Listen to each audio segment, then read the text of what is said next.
When Ethan Cole stepped into the wrong elevator on a freezing Chicago afternoon, he had exactly 12 minutes to reach his daughter's school before they called emergency services. The doors slid open on the executive floor, somewhere he never belonged, and Victoria Ashford walked in. 8 years ago, she'd been the woman he planned to marry. Now she was the CEO who signed his paychecks, wearing a charcoal suit that probably cost more than his monthly rent. Their eyes met. Neither spoke. The elevator climbed in silence while everything Ethan had buried came rushing back. If you're watching this, hit that like button right now and drop a comment with your city. I want to see how far this story travels. Let's get into it. The elevator smelled like expensive perfume and polished steel. Ethan pressed himself against the back wall, gripping his toolbox so hard his knuckles went white. Victoria stood near the control panel, staring straight ahead like he wasn't there. Her reflection in the mirrored door looked sharp, untouchable. His looked exactly like what he was. A guy in a maintenance uniform with grease under his fingernails and Emma's school on speed dial. 14 floors to go. He counted them in his head, each ding another small eternity. The heating system hummed. Somewhere above them, metal groaned against metal. Victoria shifted her weight and adjusted the leather portfolio tucked under her arm. She didn't look at him. Not once. Ethan tried not to look at her either, but his eyes kept drifting. Same straight posture, same way she held her shoulders back like she was ready to walk through walls. He used to know what she looked like first thing in the morning, hair messy, stealing his coffee while sketching building plans across their kitchen table. That version of her felt like someone he'd imagined. The elevator slowed, stopped. 12th floor. The doors opened. Nobody got on. They slid shut again. Victoria's phone buzzed. She pulled it out, glanced at the screen, typed something fast. Her nails were painted a dark red he didn't recognize. Everything about her was different now, sharper, colder, like she'd sanded off every soft edge and replaced it with something that couldn't be hurt. Ethan. His name came out flat. Not a question, just acknowledgement. He cleared his throat. Victoria. You're still here. Yeah. I didn't know. No reason you would. The conversation died there. What else was there to say? Hey, remember when we were going to build a life together? Remember when you thought I abandoned you for no reason, and I let you think that because the truth would have destroyed you? 9th floor. His phone buzzed. The school. He didn't need to check it to know Emma's fever had gotten worse. Miss Lindholm, the school nurse, had already called twice. Emma hated being sick. Hated the waiting room. Hated when the other kids stared because she signed instead of spoke. She'd be sitting in the nurse's office right now, scared, wondering where he was. You need to take that? Victoria asked. I know what it says. Then maybe you should go. I'm trying. The elevator jolted. Not much, just enough to make them both grab the railing. The lights flickered. Ethan's stomach dropped. Of all the days for this building's ancient infrastructure to act up, of course it'd be today. Victoria frowned at the control panel. Is this normal? It's old. Everything in this building's old. You'd know. He wasn't sure if that was an insult or just a fact. With Victoria, it was hard to tell anymore. The elevator started moving again, slower this time. 8th floor, 7th. Ethan watched the numbers drop and thought about the last time they'd been this close. 8 years ago, outside her apartment, snow falling, her face wet with tears she wouldn't explain. She'd told him to leave, told him she couldn't do this anymore, wouldn't say what this was. He'd stood there in the cold, waiting for an explanation that never came, until she shut the door and he realized she meant it. He'd walked away believing she'd given up on him. She'd walked away believing he'd given up first. And Marcus Ashford, her father, the man who built this company from nothing, had made sure neither of them ever learned the truth. 6th floor. Victoria's phone rang. She answered without looking at the screen. I'm in the elevator. I'll call you back. Whoever it was tried to say something. She hung up. Busy day? Ethan asked. He didn't know why. Maybe just to fill the silence. Every day's busy. Right. CEO stuff. Something like that. Another jolt, harder this time. The elevator shuddered, groaned, stopped dead between floors. The lights went out.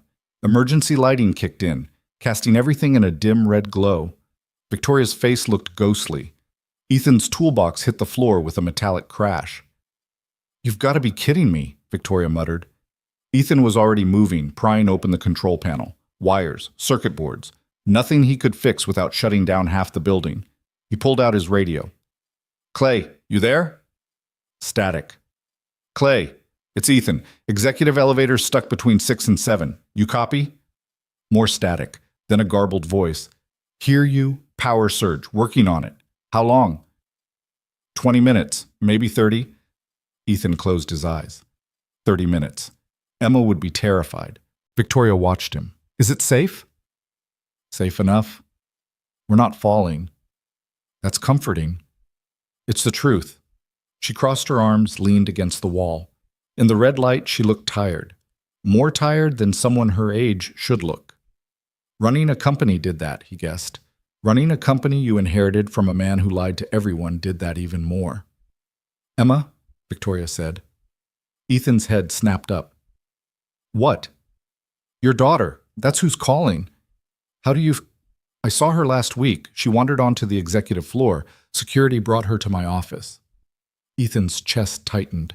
"She what?" "She's fine. She was looking for you, got off on the wrong floor." "She knows better than that. She's 6. She knows the rules." Victoria studied him. "She has your eyes." He didn't respond.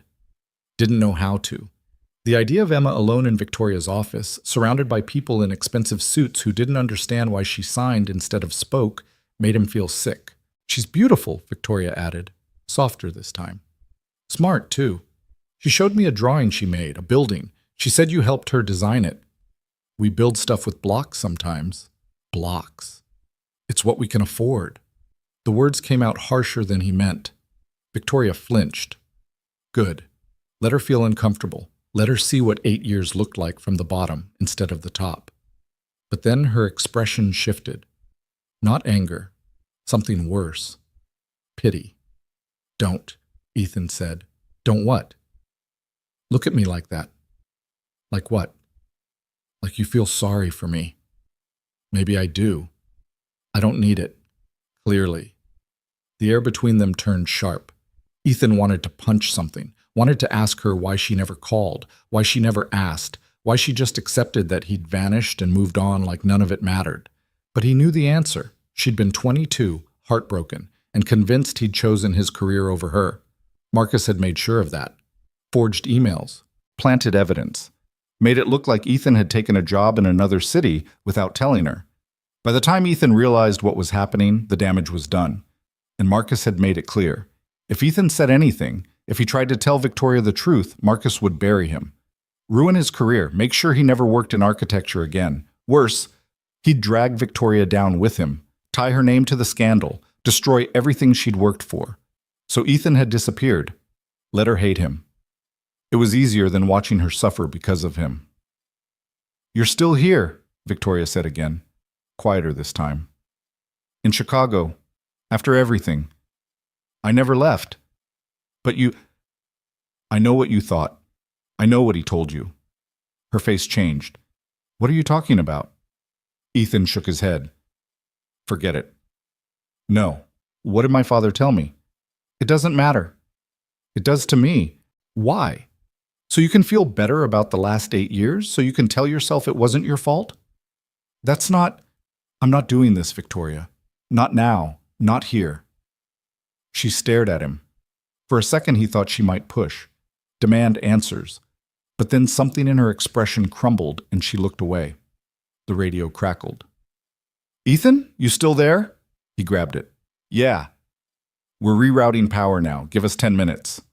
Copy." 10 minutes. He could survive 10 minutes. Victoria's phone buzzed again. She ignored it. "You should get that," Ethan said. "It's just my assistant." "Still." "I said I'll call back." Silence settled over them again. Ethan counted the seconds. Tried not to think about Emma's face when he finally got there. Tried not to think about the woman standing 3 feet away who used to be his entire world. "I didn't know about Emma," Victoria said suddenly. "Why would you?" I thought you would have told me if something like that happened. We stopped talking 8 years ago. You made that pretty clear." "You left." No, I was forced out. There's a difference. She turned to him. What does that mean? Ethan met her eyes. In the red emergency light, they looked almost black. Once he'd known every shade of brown in those eyes, every fleck of gold, every expression. Now they were just eyes. A stranger's eyes. Ask your father, he said. My father's retired. Good for him. Ethan, I don't want to do this. I don't want to stand here and explain 8 years of my life to someone who didn't care enough to ask before now. That's not fair. Fair? He laughed. It came out bitter, sharp. You want to talk about fair? I waited for you. I was right here. Then why didn't you take? Because he made it very clear what would happen if I did. The words hung between them. Victoria went very still. Who? She asked. Ethan didn't answer. Didn't need to. He could see the realization moving across her face like a shadow. The elevator jolted. Lights flickered. The motor hummed back to life. They started moving. Slow, steady. 6th floor. 5th. 4th. Victoria didn't move. Didn't speak. Just stared at him like she was seeing him for the first time in 8 years. Maybe she was. 3rd floor. His phone buzzed again. The school. He answered this time. Mr. Cole? Miss Lindholm's voice was strained. Emma's fever is at 103. I really think we should... I'm almost there. 5 minutes. We might need to call an ambulance if... I said, I'm almost there. He hung up. Shoved the phone in his pocket. His hands were shaking. 2nd floor. Victoria was still staring. She needs you, Victoria said. I know. Then go. I am. Ground floor. The doors opened. Cold air rushed in from the lobby, carrying the smell of winter and salt from the sidewalks outside. Ethan grabbed his toolbox and stepped out. Didn't look back. Didn't say goodbye, but he heard her. Ethan.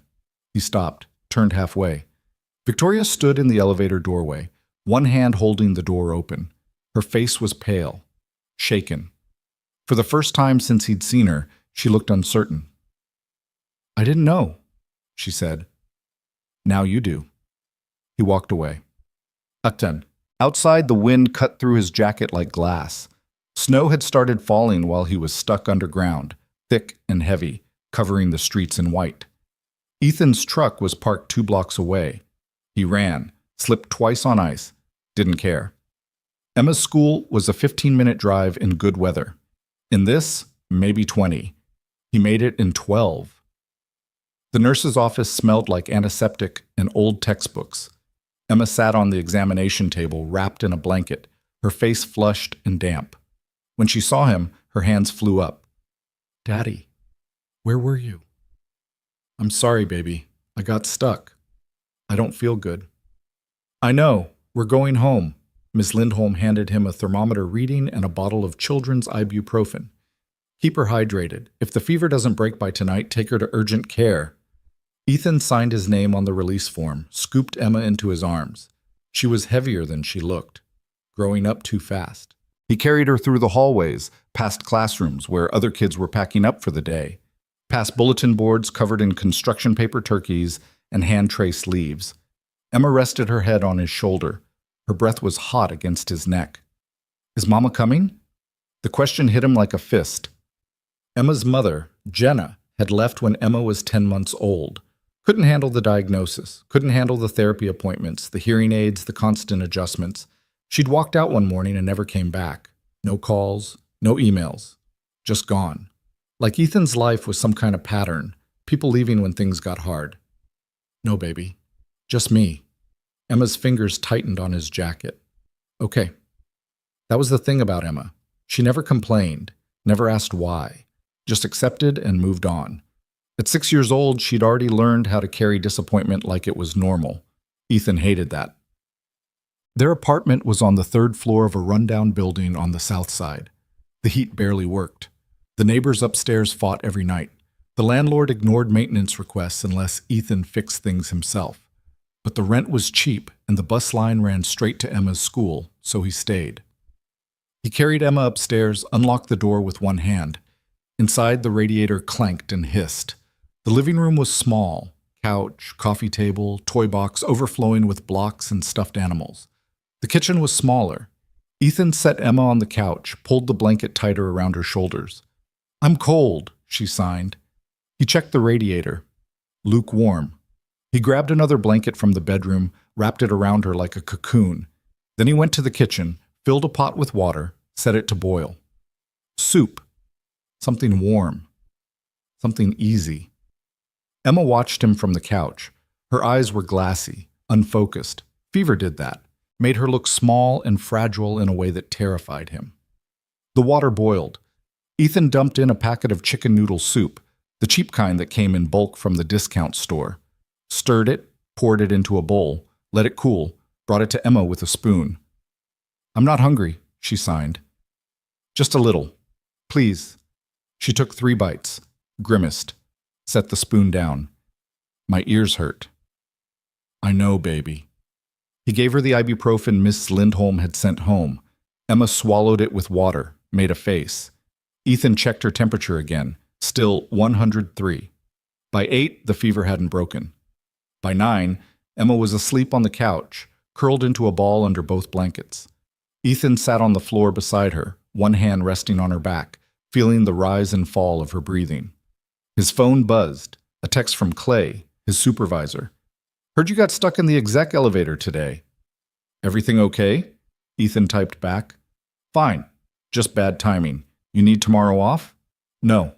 I'll be there. Let me know if that changes." Ethan set the phone down, stared at the ceiling, thought about Victoria's face in the elevator, the way she'd looked at him when he said her father's name. She didn't know. All these years she didn't know. And now she did. He didn't know if that made things better or worse. Emma's fever broke just after midnight. Ethan stayed awake, checking on her every 20 minutes until he was sure. When her forehead finally felt cool under his palm, he let himself exhale, let himself believe she'd be okay. He carried her to her bedroom, tucked her into bed. She stirred, opened her eyes halfway. "Love you, Daddy." "Love you too, baby." She drifted off. Ethan stood there watching her sleep, this small person who trusted him completely, who believed he could fix anything, who didn't know how close they were to losing everything all the time. He thought about the elevator again, about Victoria's voice, about the way she'd said, "I didn't know." Part of him wanted to believe her. Part of him knew it didn't matter. He went back to the living room, collapsed on the couch. His body ached. His head hurt. He needed sleep. But every time he closed his eyes, he saw Victoria's face, heard her voice, felt the weight of 8 years pressing down on him like something too heavy to carry. His phone buzzed one more time. Unknown number. He almost didn't open it, but he did. "This is Victoria. I got your number from HR. We need to talk." Ethan stared at the message, typed a response, deleted it, typed another, deleted that too. Finally, he wrote, "There's nothing to talk about." He hit send, turned off the phone, lay down on the couch, and stared at the ceiling until the sun came up. Emma's fever came back 2 days later. Ethan was in the basement of Ashford Tower, replacing a burst pipe, when his phone vibrated against his hip. He ignored it. The water was still spraying, soaking through his gloves, turning the concrete floor into a shallow pool. Clay was somewhere upstairs dealing with a broken HVAC unit. The building was falling apart faster than they could fix it. The phone buzzed again, then again. Ethan shut off the water main, peeled off his gloves, checked the screen. 3 missed calls from Emma's school. His stomach dropped. He didn't bother calling back, just grabbed his toolbox and ran. Miss Lindholm met him at the front entrance this time, her face tight with concern. "She's asking for you. Won't let anyone touch her." Emma was in the nurse's office again, sitting on the same examination table, tears streaming down her face. When she saw him, her hands moved so fast he almost couldn't follow. "They don't understand me. I told them my head hurts, but they keep talking, and I can't— Hey, slow down!" I can't hear them when they talk fast. "I know, baby. I'm here now." He turned to Ms. Lindholm. "What happened?" "She got dizzy during recess, hit her head on the pavement, not hard, but with the fever back. You should have called me sooner." "Mr. Cole, we tried." "Not hard enough." He signed to Emma. "Let me see." She tilted her head, There was a small bump above her right ear, already turning purple. Ethan's hand shook as he checked it. No blood, no swelling beyond the bruise. But combined with the fever, it was enough to scare him. "I'm taking her to urgent care," he said. Miss Lindholm nodded. "I'll get the incident report ready." Ethan carried Emma to the truck. She was crying quietly now, her face buried in his shoulder. He strapped her into the booster seat, checked the bump again. Still no bleeding. That was good. That had to be good. The urgent care clinic was packed. Ethan signed in, sat with Emma in the waiting room while a TV mounted in the corner played some talk show. Nobody was watching. The room smelled like hand sanitizer and stale coffee. A kid across from them was coughing into his mother's sleeve. An older man sat with an ice pack pressed to his knee. Emma leaned against Ethan's side. "How long?" "I don't know. Soon. I'm tired." "I know." They waited 40 minutes. By the time a nurse called Emma's name, Ethan was ready to lose it. He followed them back to an examination room, answered the same questions he'd answered at the school. Yes, she hit her head. No, she didn't lose consciousness. Yes, the fever had come back. No, he didn't know why. The doctor was young, maybe 30, with tired eyes and a stethoscope slung around her neck. She examined Emma gently, asked Ethan more questions, ordered a rapid flu test. It came back negative. "Probably just a virus," the doctor said. "Keep her hydrated. Alternate ibuprofen and acetaminophen for the fever. If it goes above 104 or she starts vomiting, bring her to the ER." Ethan nodded, took the printed instructions, carried Emma back to the truck. At the pharmacy, he stood in line with a prescription for stronger pain medication and a bottle of children's Tylenol. The total came to $63. He paid with the last of his paycheck, watched the numbers drop on his bank app, tried not to think about rent. Emma fell asleep on the drive home. Ethan carried her upstairs, put her to bed, checked her temperature. Still 102. He gave her the medication, pulled the blankets up to her chin, sat on the floor beside her bed. His phone buzzed. Another text from Victoria. "The fourth one this week. I meant what I said. We need to talk." He deleted it without responding. 2 hours later, Emma woke up crying. Her sheets were soaked with sweat. Ethan changed them, changed her pajamas, gave her more medication. She fell back asleep around 9. He didn't. He sat in the living room with the lights off, staring at the wall, thinking about the urgent care bill that would show up in 2 weeks. Thinking about the credit card he'd already maxed out last month when Emma's hearing aid broke. Thinking about how every time he got close to stable, something knocked him back down. His phone buzzed again. This time, it wasn't Victoria. "Clay, need you tomorrow? Exec floors, full day." Ethan closed his eyes. Emma couldn't go to school like this, which meant he needed someone to watch her. His neighbor, Mrs. Park, usually helped when he was desperate, but she'd just had hip surgery. There was no one else. He texted back, "Can't. Emma's sick." The response came fast. "Bring her. She can hang in the break room." "You serious? Better than calling in. Marcus is visiting tomorrow. Everyone's losing their minds." Ethan stared at the message. Marcus Ashford, the man who'd destroyed his life. The man who'd made sure Ethan and Victoria never found their way back to each other. And now Ethan was supposed to show up and fix the building's problems while Marcus walked around like he still owned the place. He thought about saying no, thought about telling Clay to find someone else.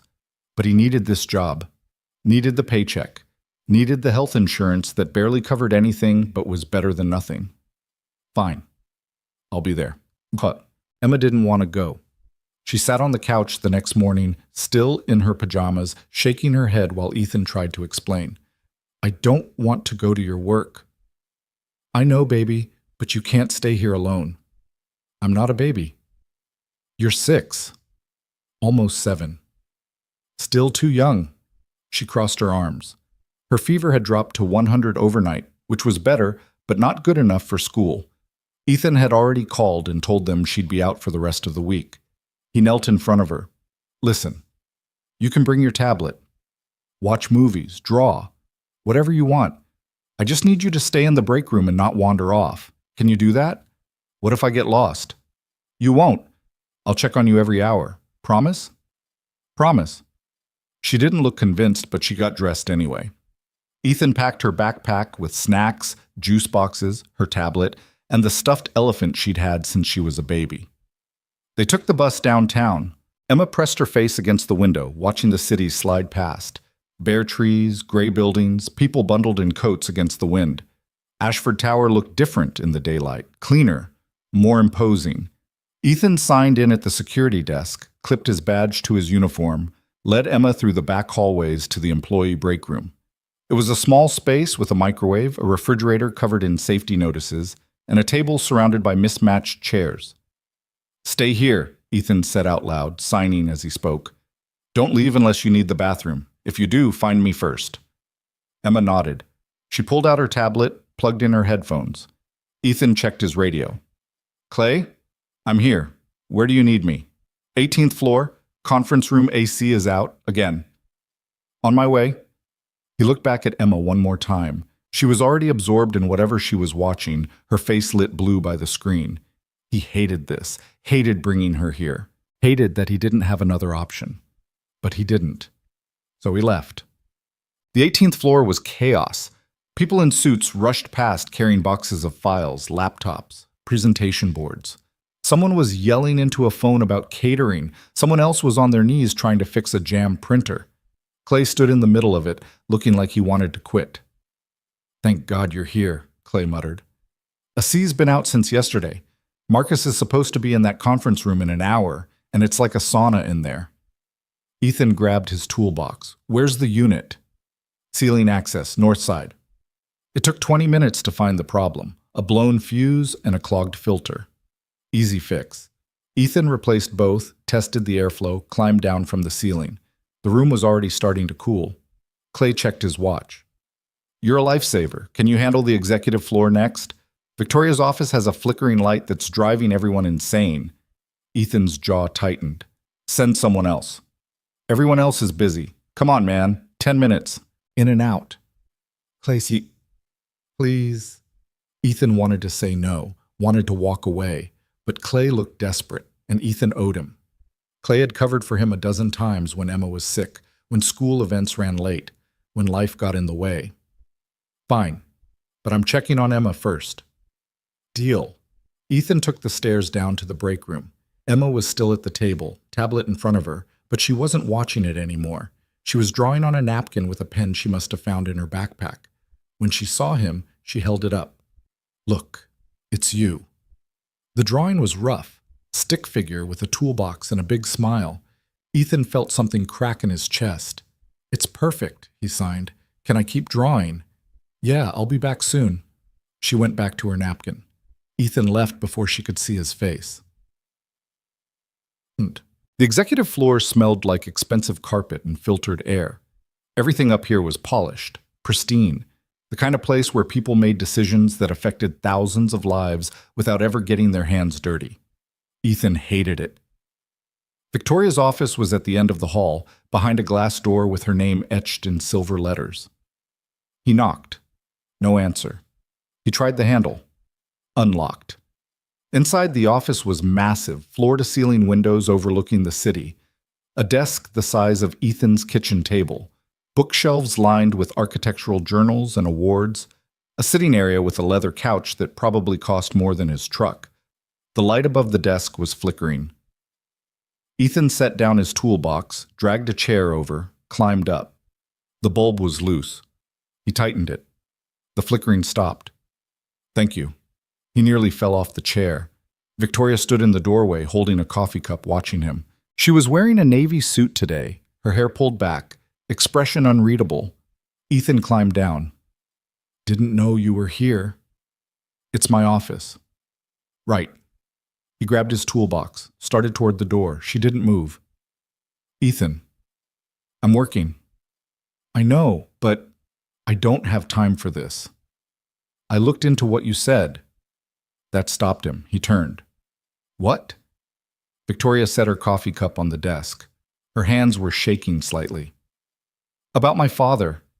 I went through his files, old emails, records he kept locked in his office at the house." Ethan's chest tightened. "You shouldn't have done that." "I needed to know." Why? Because you were right. The words hung in the air. Ethan couldn't breathe. Victoria's face had gone pale. The construction scandal, the housing project, the materials. He knew. He knew the whole time, and he buried it. And when you tried to stop it, her voice cracked. He threatened you, made you sign an NDA, told you if you said anything, he'd destroy both of us. Ethan didn't say anything, couldn't. He forged emails, Victoria continued, made it look like you'd taken a job in Seattle, sent them to me from your account. I thought, she stopped, swallowed. I thought you left without telling me. I thought you didn't care. I cared. Then why didn't you fight back? Because he would have destroyed you too, and I couldn't. Ethan's voice broke. I couldn't let that happen. Victoria stared at him. Tears were running down her face now, but she didn't seem to notice. You let me hate you. Yeah. For 8 years. Yeah. Why? Because it was easier than watching you get hurt because of me. She crossed the room in 3 steps, stopped right in front of him. Up close, he could see the exhaustion in her eyes. The weight she'd been carrying, the cracks in the armor she'd built. I'm sorry, she whispered. You didn't know. I should have known. I should have asked. I should have... Stop. Ethan, I said stop.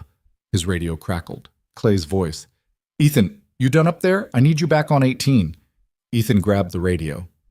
Yeah, on my way. He picked up his toolbox, walked to the door. Victoria didn't try to stop him this time, but as he reached the hallway, he heard her voice. I didn't know you had a daughter. He stopped. Didn't turn around. Emma, Victoria said. That's her name, right? Yeah. She's beautiful. I know. Where is she today?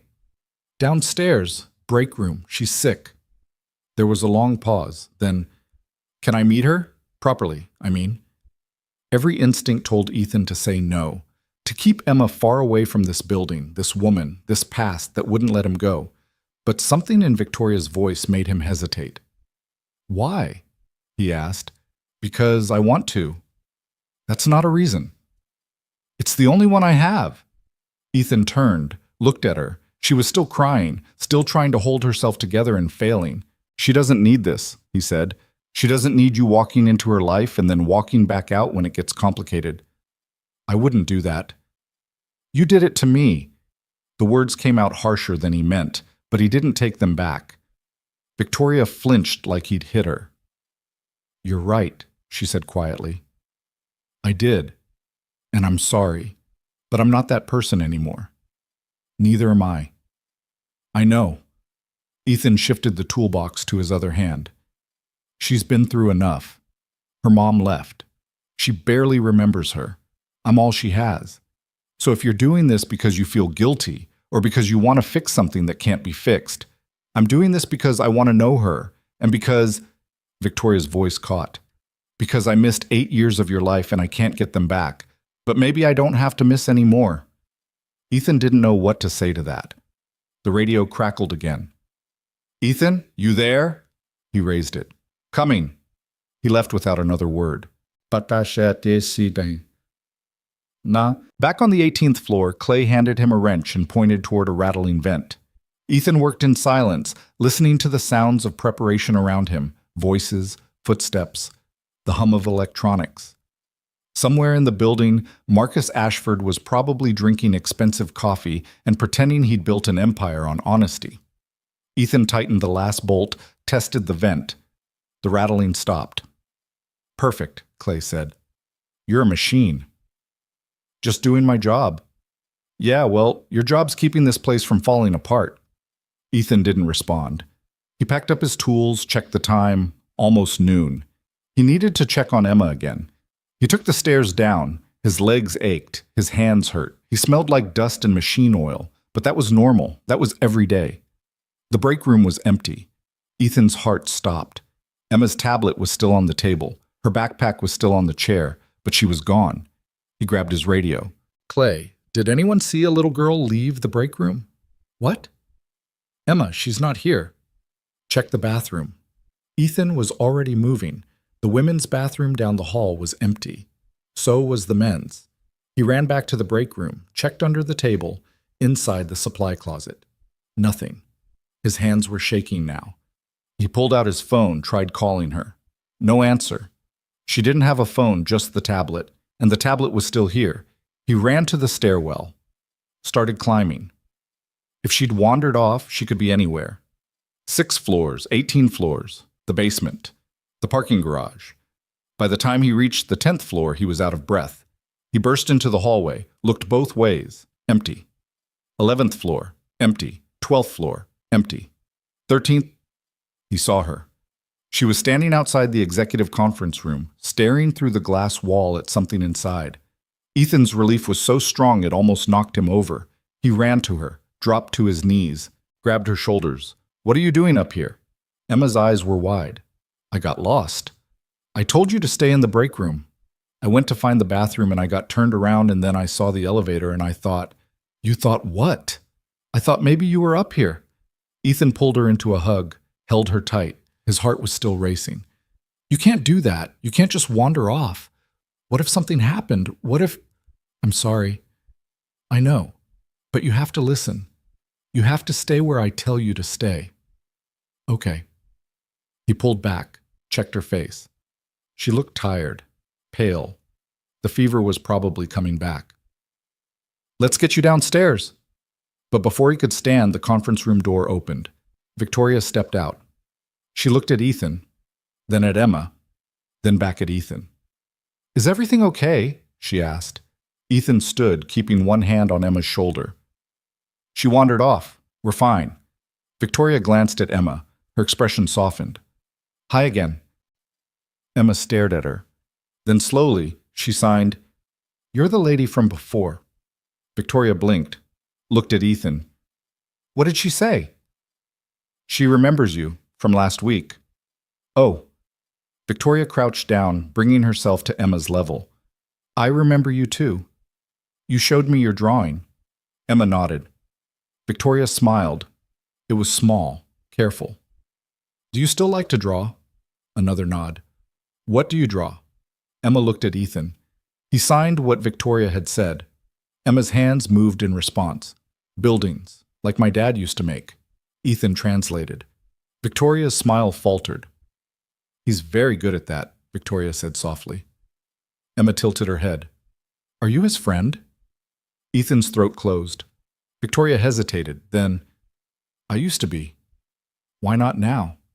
"That's complicated." "Do you still like him?" Victoria's eyes flicked to Ethan. He couldn't read her expression. "Yeah," she said finally. "I do." Emma seemed to think about that. Then she reached into her pocket and pulled out the napkin she'd been drawing on earlier. She handed it to Victoria. "This is for you. It's a building with lots of windows." Victoria took it carefully, like it was something fragile. "It's beautiful." "Thank you." Emma smiled. Ethan's radio crackled. Clay again. "Ethan, Marcus just showed up. He wants someone to check the heating in his old office. You free?" Ethan closed his eyes. Of course Marcus wanted something. Of course. "I have to go," he said to Victoria. She stood. "I'll walk with you." "You don't have to." "I want to." They took the elevator down in silence. Emma stood between them, holding Ethan's hand. The doors opened on the executive floor. Ethan led Emma back to the break room, made her promise, again, not to leave. Then he turned to Victoria. "You should go back to work." "I'm coming with you." "Why?" "Because I want to see him. I want him to see me seeing him." Ethan studied her face, saw the anger there, the determination. "This isn't a good idea," he said. "I don't care." They walked down the hallway together. Marcus's old office was at the far end, the biggest one on the floor, with windows facing north and west. The door was open. Inside, Marcus stood with his back to them, staring out at the city. He turned when he heard footsteps. Marcus Ashford was 63, tall, gray-haired, with the kind of presence that filled a room. He looked at Ethan first, then at Victoria. His expression didn't change. "Victoria, I didn't expect you." "I didn't expect you either," she said coldly. You're supposed to be retired. I still own 40% of this company. I'm allowed to visit. Visit, not interfere. Marcus's jaw tightened. I'm not interfering. Then why are you here? Because I wanted to see how things were running. They're running fine, better than when you were in charge. The temperature in the room dropped. Ethan stood near the door, toolbox in hand, wishing he were anywhere else. Marcus's eyes shifted to him. You're the maintenance man. Yeah. The heating's fine. I don't know why they sent you. Clay said, Clay was wrong. You can go. Ethan didn't move. Something in Marcus's tone made his skin crawl. Victoria stepped forward. He's not going anywhere. You wanted someone to check the heating. He's checking it. Victoria, don't. Her voice was ice.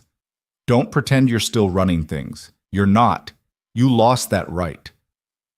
Marcus stared at her. For a second, something like hurt crossed his face. Then it was gone. I did what I had to do, he said quietly. You destroyed people's lives. I protected this company. You protected yourself. That's not fair. Fair? Victoria laughed. It was a bitter sound. You want to talk about fair? You lied to me for 8 years. You made me believe someone I loved abandoned me. You ruined his career, his reputation, his life, and you did it to cover up your own mistakes. Marcus's face darkened. You don't understand what was at stake. I understand perfectly. You cared more about your image than about doing the right thing, and when someone tried to stop you, you buried him. Marcus looked at Ethan, really looked at him this time. Recognition flickered in his eyes. You, he said. Ethan met his gaze, didn't flinch. You're the architect, Marcus continued, the one who tried to blow the whistle. Yeah. You signed an NDA. I did. Then you should have stayed gone. I never left. Marcus's expression hardened. You should have. Victoria moved between them. Get out. Excuse me? You heard me. Get out. This is my company now. You don't get to come in here and threaten people. You don't get to pretend you're still in control. Victoria, you're being unreasonable. I'm being clear. Leave. Now. Or I'll have security escort you out. Father and daughter stared at each other. The silence stretched. Ethan could hear his own heartbeat. Finally, Marcus looked away. This isn't over, he said. Yes, it is. He walked past them without another word. His footsteps echoed down the hallway. The elevator dinged, doors closed. He was gone. Victoria stood very still, her shoulders rising and falling with each breath. When she turned to Ethan, her eyes were wet. I'm sorry, she whispered. For what? For him, for everything. Ethan didn't know what to say, so he just nodded. They stood there in Marcus's old office, surrounded by windows that looked out over a city full of people who had no idea what had just happened. After a moment, Victoria wiped her eyes and straightened her suit jacket. I meant what I said earlier, she said, about wanting to know Emma. I know. Will you let me? Ethan thought about it. Thought about the risks, the complications, the ways this could all fall apart. But he also thought about Emma's face when Victoria smiled at her, the way she'd handed over that drawing without hesitation. She gets to decide, he said. Not me. Not you. If she wants you around, then fine, but if she doesn't, then I'll leave. I promise. Okay. Victoria's face softened. Okay. Ethan picked up his toolbox. I need to get back to work. Right, of course. He walked to the door, stopped, looked back. Victoria? Yeah? Thank you for standing up to him. She smiled. It was small and sad and real. I should have done it 8 years ago. Ethan left work early that day. Emma's fever had climbed back to 102 and she'd fallen asleep on the break room couch, curled up with her elephant clutched to her chest. He carried her to the truck, drove home through rush hour traffic that barely moved, and got her inside before she woke up. She stirred when he laid her on her bed. Are we home? Yeah, baby, we're home. I don't feel good. I know, just rest. She closed her eyes again. Ethan pulled the blanket over her, checked her forehead. Hot, too hot. He gave her more medication, filled a cup with water, left it on her nightstand. His phone buzzed as he walked back to the living room. Victoria, can I come by tomorrow? I'd like to see Emma, if that's okay. He stared at the message for a long time. Part of him wanted to say no, wanted to keep his life separate from hers. But another part, the part that remembered who she used to be, wanted to believe she meant what she'd said. He typed back, "She's been sick. Maybe wait until she's better." The response came immediately. "I can bring soup or medicine, whatever she needs." "We're fine." "Ethan, I said we're fine." There was a pause, then, "Okay, let me know when she's feeling better." He didn't respond, just set the phone down and went to check on Emma again. Over the next 3 days, Victoria texted him 6 more times. Short messages, nothing pushy, just asking how Emma was doing, if they needed anything, if there was a better time to visit. Ethan ignored most of them, answered 1 or 2 with single words.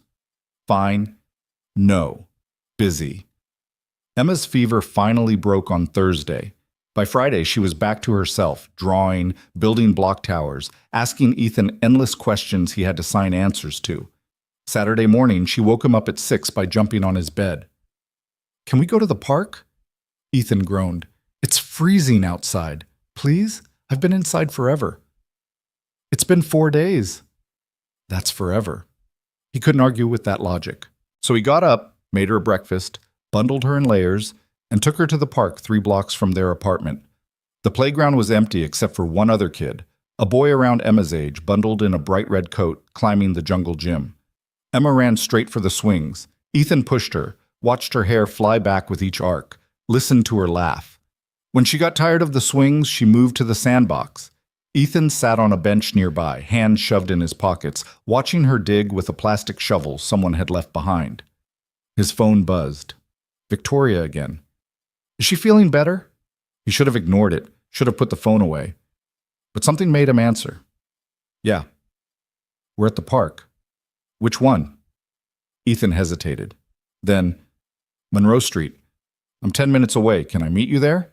He looked at Emma. She was building something in the sand, completely absorbed. If Victoria showed up and Emma didn't want her around, Ethan could just leave. Take Emma home. End it before it started. Fine. 12 minutes later, Victoria appeared at the edge of the park. She was wearing jeans and a long coat, her hair down for once, hands tucked into her pockets. She looked younger like this, less like a CEO, more like the woman he used to know. Emma saw her first.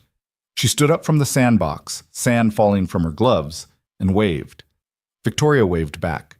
Ethan stayed on the bench, watching as Victoria walked over to Emma.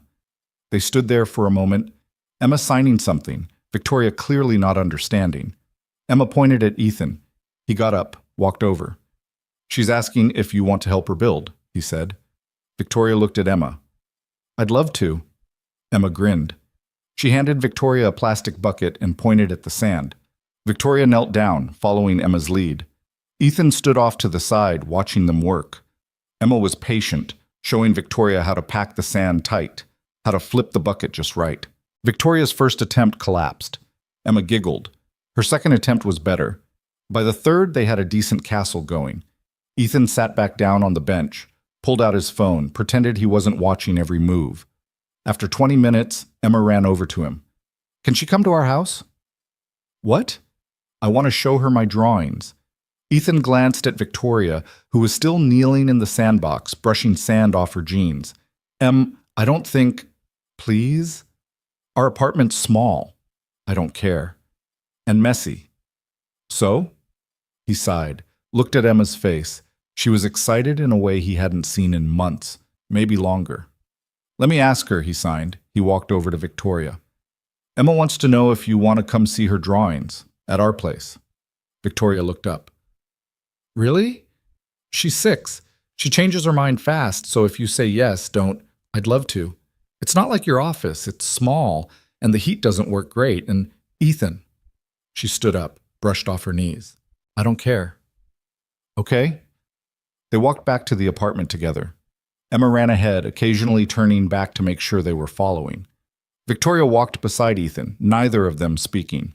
The silence wasn't comfortable, but it wasn't hostile either, just 2 people trying to figure out how to exist in the same space. When they reached the building, Ethan unlocked the front door, led them upstairs. The hallway smelled like someone's cooking, something with garlic and onions. The stairs creaked under their feet. At the third-floor landing, Ethan stopped in front of his door. "Last chance to change your mind," he said. Victoria smiled. "Open the door, Ethan." He did. Inside, the apartment looked exactly like what it was, a place where someone was barely keeping things together. Toys scattered across the floor, dishes in the sink, a pile of laundry on the couch Ethan had been meaning to fold for 3 days. He started grabbing things, shoving them into corners. "Stop," Victoria said. "It's a mess." "I don't care." Emma was already in her room, pulling out her box of drawings. She dumped it on the living room floor, spread them out like a gallery. Buildings, mostly. Tall ones, short ones, some with windows, some with doors, all of them crooked and beautiful. Victoria knelt down, picked one up carefully. "Did you draw all of these?" Emma nodded. "They're amazing." Emma beamed. She started explaining each one, signing fast, looking at Ethan every few seconds to translate. This one was a house for cats. That one was a skyscraper with a slide instead of an elevator. This one was a library made entirely of glass. Victoria listened to every word, asked questions, pointed at details. And slowly, Ethan felt something shift in the room. Something he couldn't name but could feel. After an hour, Emma's energy started to fade. She yawned, rubbed her eyes. Ethan checked the time. Almost noon. "You hungry?" he asked Emma. She nodded. He looked at Victoria. "You want to stay for lunch? It's nothing fancy, just sandwiches." Victoria hesitated. Then, "If that's okay." Wouldn't have asked if it wasn't. He went to the kitchen, pulled out bread, peanut butter, jelly, made 3 sandwiches, cut Emma's into triangles the way she liked, brought them to the table. Emma climbed into her chair, started eating. Victoria sat across from her, sandwich untouched. "You okay?" Ethan asked. "Yeah, just..." She looked around the apartment. "I keep thinking about what it must have been like. The last 8 years. You and Emma, doing this alone." "We managed." "You shouldn't have had to." Ethan took a bite of his sandwich, didn't respond. Emma looked between them. "Why are you sad?" Victoria blinked. "What did she say?" "She wants to know why you look sad." Victoria's eyes filled. She signed something clumsy, unpracticed. Emma frowned. "That's not right," Ethan said. "What did I say?" "You told her you're a banana." Victoria laughed. It came out wet, choked. "I'm trying. I know." Emma reached across the table, patted Victoria's hand. Then she went back to her sandwich like nothing had happened. They ate in silence. When they finished, Emma asked if she could watch a movie. Ethan set her up on the couch with her tablet and headphones. Then he walked Victoria to the door. "Thank you," she said quietly. "For what?" "For letting me in." "Emma let you in, not me." "Still." Ethan leaned against the doorframe. "Why are you really doing this?" "I told you." "I know what you told me, but I need to know it's real, because if you're just here because you feel guilty or because you want to fix something that can't be fixed, then you need to leave now, before she gets attached." Victoria met his eyes.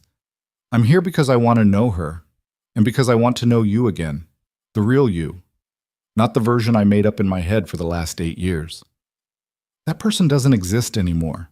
I know, but maybe the person you are now is someone I want to know too." Ethan didn't know what to say to that. Victoria reached out, touched his arm lightly. "I'm not going anywhere, Ethan. Not unless you tell me to. And if I do, then I'll go. But I'm hoping you won't." She left before he could respond. Ethan closed the door, leaned against it. Emma was still on the couch, absorbed in her movie. He watched her for a long time, trying to figure out what he was feeling. Relief.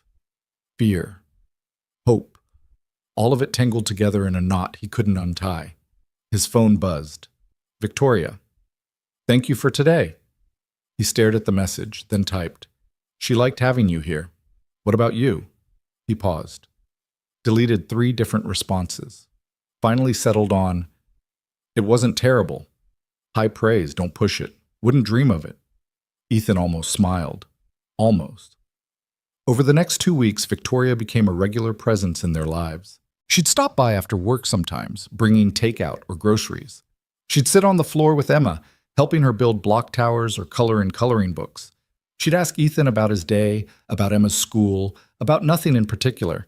And slowly, so slowly Ethan almost didn't notice, the apartment started to feel less empty. One evening, Victoria showed up with a bag from the bookstore. Inside were 3 children's books about sign language. "I want to learn," she said, "properly, so I don't keep telling Emma I'm a banana." Emma thought that was hilarious. She made Victoria practice the alphabet over and over until Victoria could sign her name without messing up. Then she taught her basic words. Hello, thank you, sorry, love. Ethan watched from the kitchen, pretending to do dishes, trying to ignore the way his chest felt tight. That night, after Victoria left and Emma was asleep, Ethan sat on the couch with his laptop. He hadn't looked himself up in years, hadn't wanted to see what people said about him. But tonight, curiosity got the better of him. He typed his name into the search bar. The results were what he expected. Articles about the construction scandal. His name buried in the middle of paragraphs mentioned as someone who'd resigned quietly.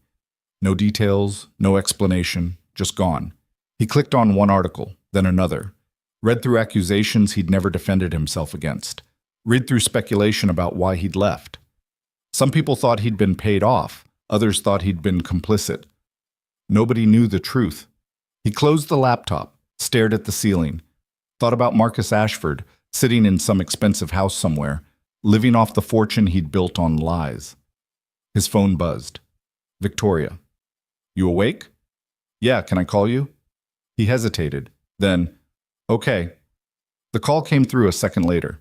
He answered. Hi, Victoria said. Her voice sounded different over the phone, softer. Hi. I couldn't sleep. Join the club. There was a pause. Then, I've been thinking about what you said, about my father forcing you out, and She stopped. I found something. In his files. Ethan sat up. What? Proof. Emails between him and the contractor. Documents showing he approved the low-quality materials. Everything you tried to expose 8 years ago. Victoria, I want to release it. Publicly. Clear your name. Show people what really happened. Don't. Why not? Because it won't change anything. It's been 8 years. People have moved on. And if you release that, you'll just drag yourself into it. Your company. Everything you've built. I don't care. You should. Why? So I can keep protecting him? Keep pretending he didn't ruin lives? Ethan ran a hand through his hair. I'm not saying protect him. I'm saying protect yourself. I'm tired of protecting myself. I'm tired of living inside his lies. Then don't. But don't blow up your life to fix mine. What if I want to? Then I'm telling you not to. She was quiet for a long time. Ethan could hear her breathing on the other end. What if it's not just about you? She said finally. What if it's about all the people who lived in those buildings, the families who trusted us to keep them safe? Ethan closed his eyes. Those buildings were fixed. After I left, Marcus had them torn down and rebuilt. Nobody got hurt. Because you made sure they didn't.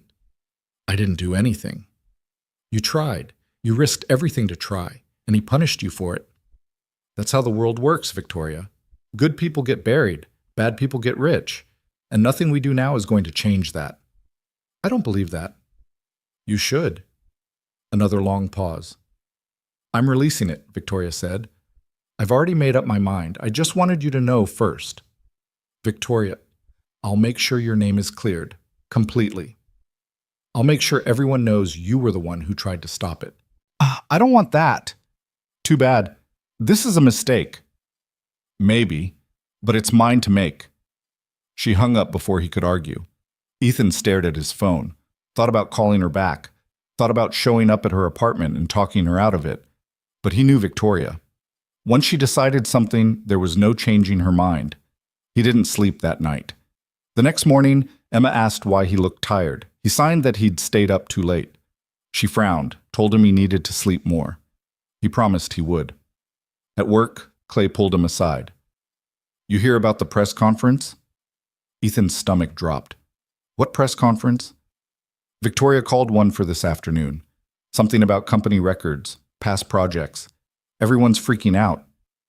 Ethan didn't respond, just grabbed his toolbox and went to find somewhere quiet to work. The press conference happened at 2. Ethan didn't watch it, didn't need to. He already knew what she was going to say. By 3, his phone was blowing up. Texts from people he hadn't spoken to in years. Emails from journalists asking for comments. A voicemail from someone claiming to be a lawyer. He ignored all of it. At 4, Clay found him in the basement. You need to see this. He pulled up a news article on his phone. The headline read, Ashford Development CEO exposes father's construction scandal, clears former employee's name. Below it was a photo of Victoria standing at a podium surrounded by microphones. Ethan read the article. Every word. It laid out everything. The scandal, the cover-up, Marcus's threats, the forged emails, Ethan's attempts to stop it, his forced resignation.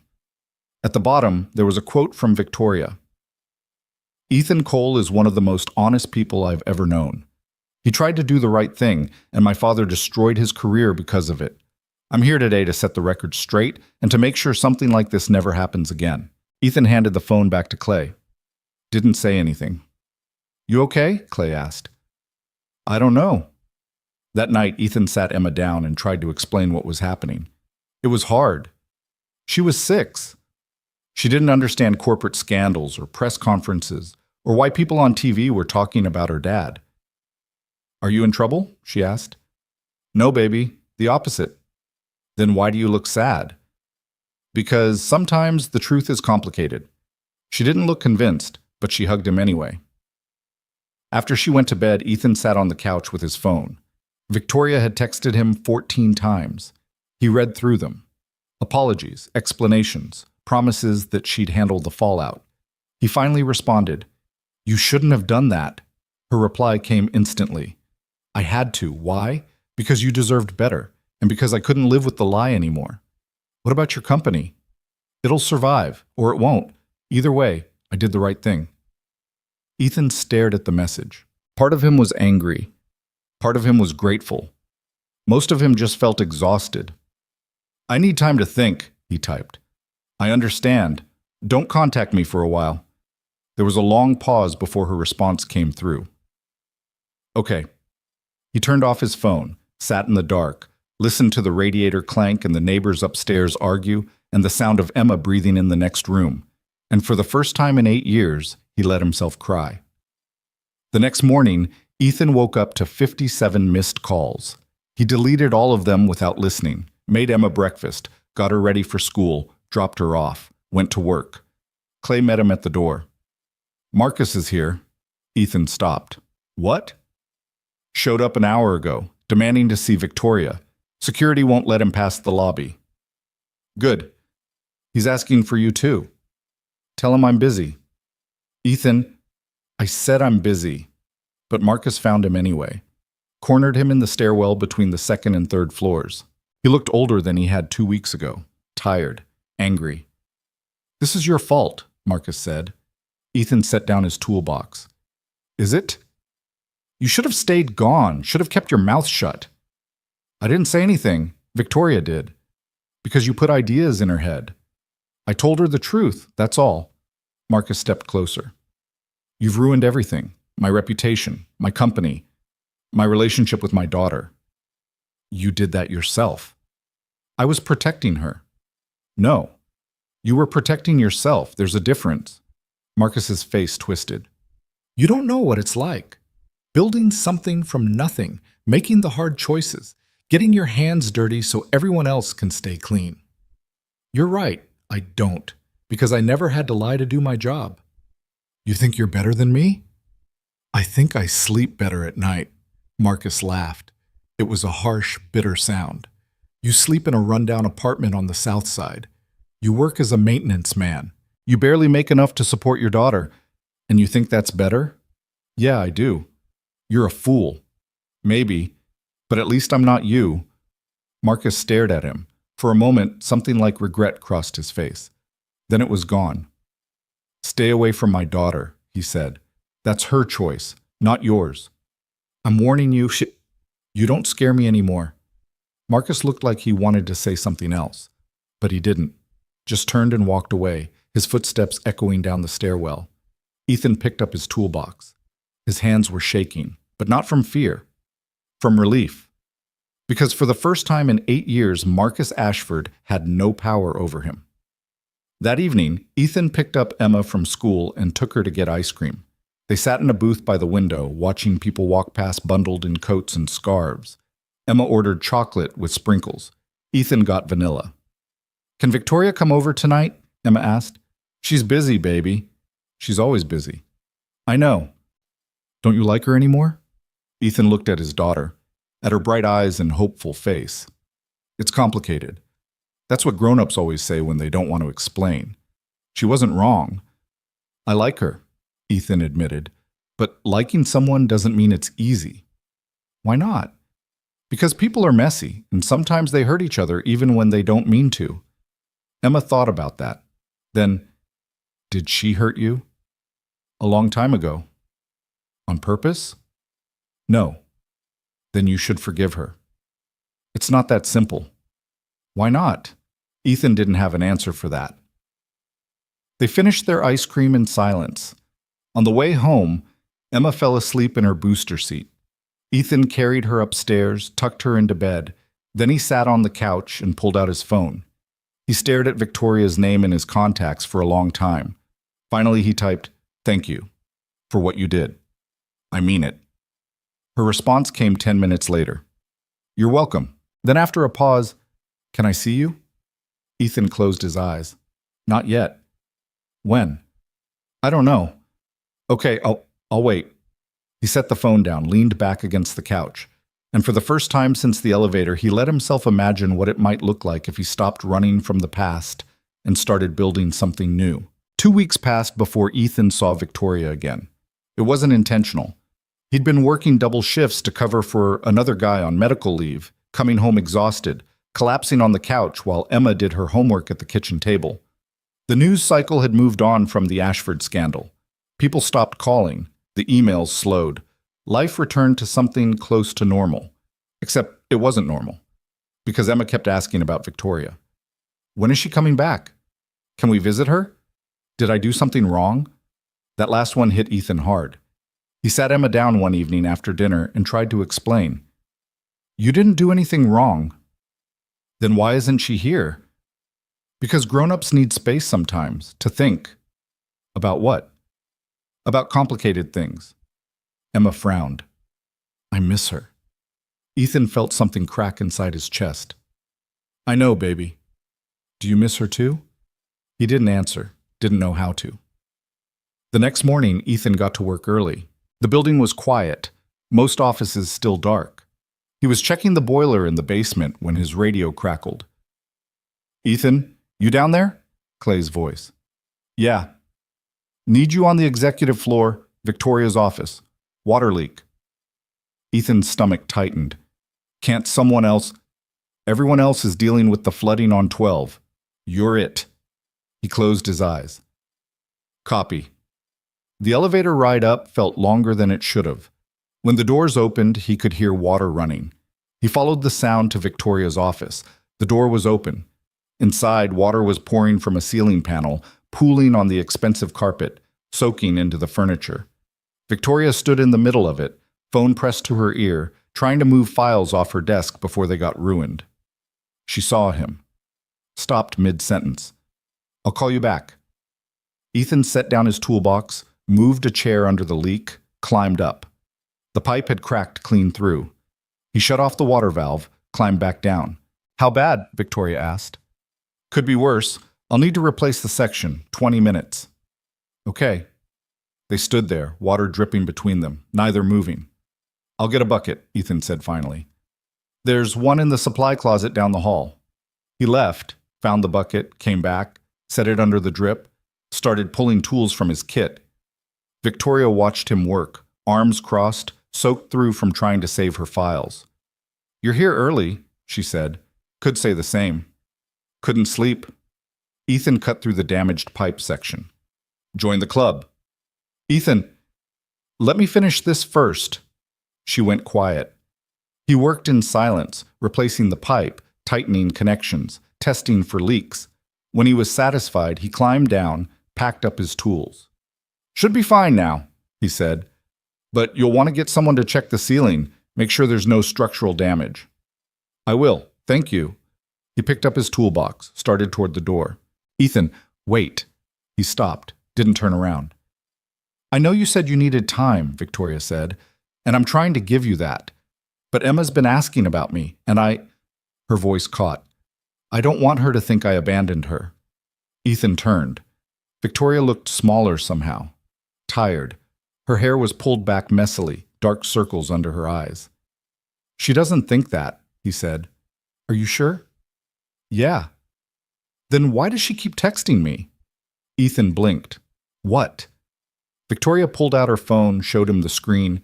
Messages from an unknown number. Short, simple. Written like a 6-year-old would write. Hi, it's Emma. When are you coming back? I miss you. Did I make you mad? Ethan's throat closed. How did she get your number? I gave it to her the last time I was at your apartment. I don't know what I thought. That maybe she'd want to call sometime. She doesn't have a phone. She's using yours when you're asleep. Ethan ran a hand through his hair. I didn't know. I figured. Victoria looked at the messages. I've been responding, trying to explain that I'm not mad, that I just need to give her dad some space, but I don't think she understands. She's 6. She doesn't understand complicated. I know. They stood in silence. Water dripped into the bucket. Somewhere down the hall, a phone rang. I should have told you sooner, Victoria said. About the texts, I didn't want to make things harder. You should have. I know.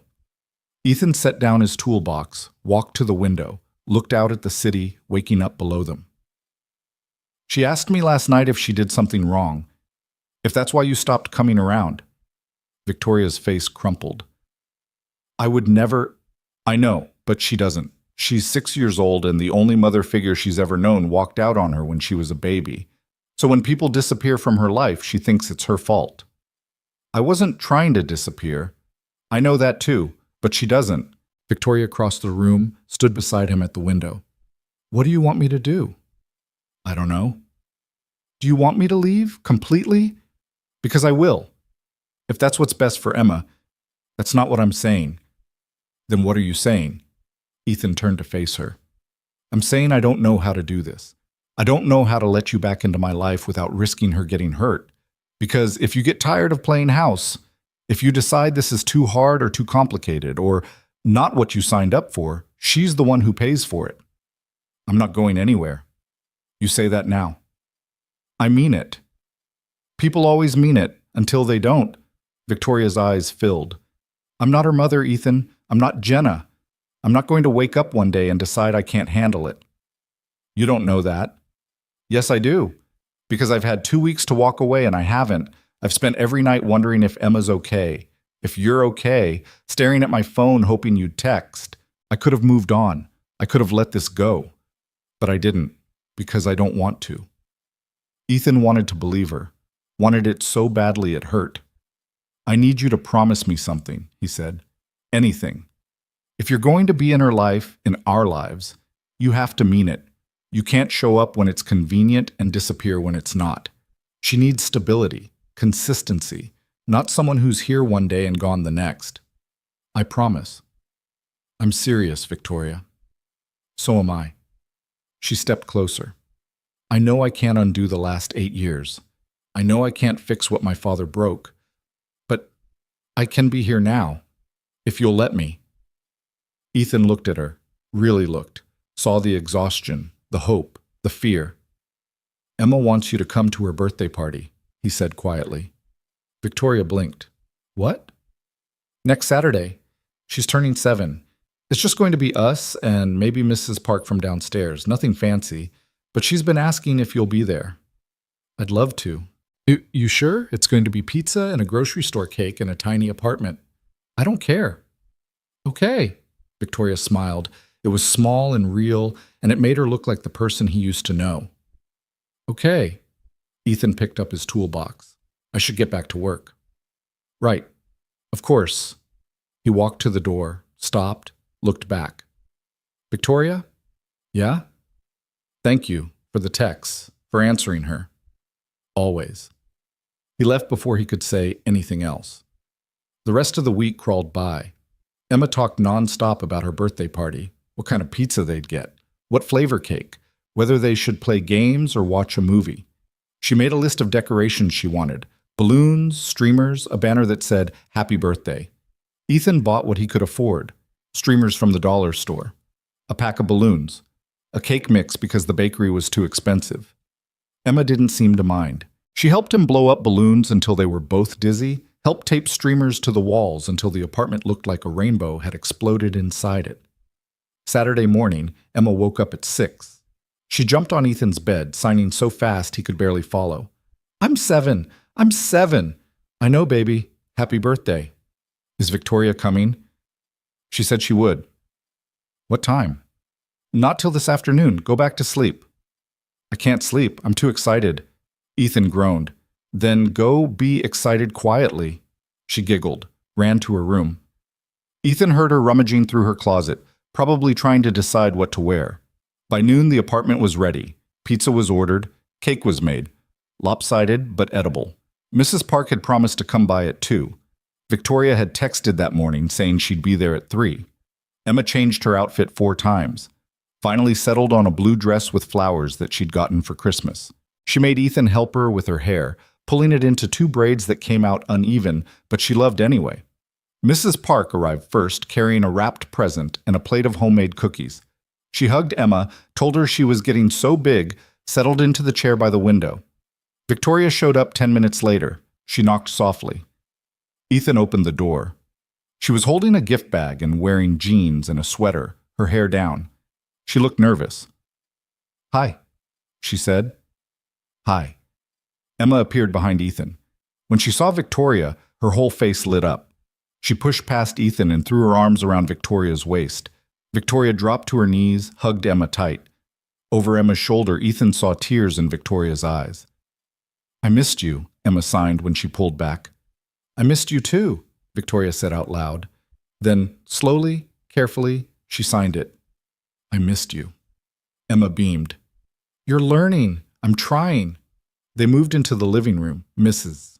Park greeted Victoria warmly, asking about the company, the press conference, how she was holding up. Victoria answered politely, but her eyes kept drifting to Emma. They ate pizza on paper plates, played a game where you had to guess the drawing. Emma drew a cat that looked like a blob. Victoria drew a house that was somehow worse. They sang Happy Birthday while Emma blew out 7 candles on a cake that Ethan had tried to frost but mostly failed. Emma opened her presents. From Mrs. Park, a new box of crayons and a coloring book. From Ethan, a set of building blocks he'd found on clearance. From Victoria, a tablet case with a strap so Emma could carry it easier, and a children's book about a girl who built a treehouse. Emma hugged each of them, signed thank you over and over. As the afternoon wore on, Mrs. Park excused herself, saying her hip was bothering her. She hugged Emma goodbye, patted Ethan's shoulder, smiled at Victoria on her way out. Emma took her new blocks to her room, leaving Ethan and Victoria alone in the living room. They sat on opposite ends of the couch, the space between them feeling enormous. "She's happy," Victoria said. "Yeah. You did good." "I'm just trying not to screw it up." Victoria turned to him. "You're not screwing it up. You're an amazing father." "I'm doing the best I can." "That's more than most people." They sat in silence. From Emma's room came the sound of blocks clicking together. "Can I ask you something?" Victoria said. "Depends." "Her mother, Jenna. Do you ever hear from her?" Ethan's jaw tightened. "No." "Does Emma ask about her?" "Sometimes, not as much anymore." "What do you tell her?" "The truth. That her mom couldn't handle being a parent, that she left, that it wasn't Emma's fault." "Does she believe you?" "I don't know. I hope so." Victoria looked at her hands. "I can't imagine walking away from her, from either of you.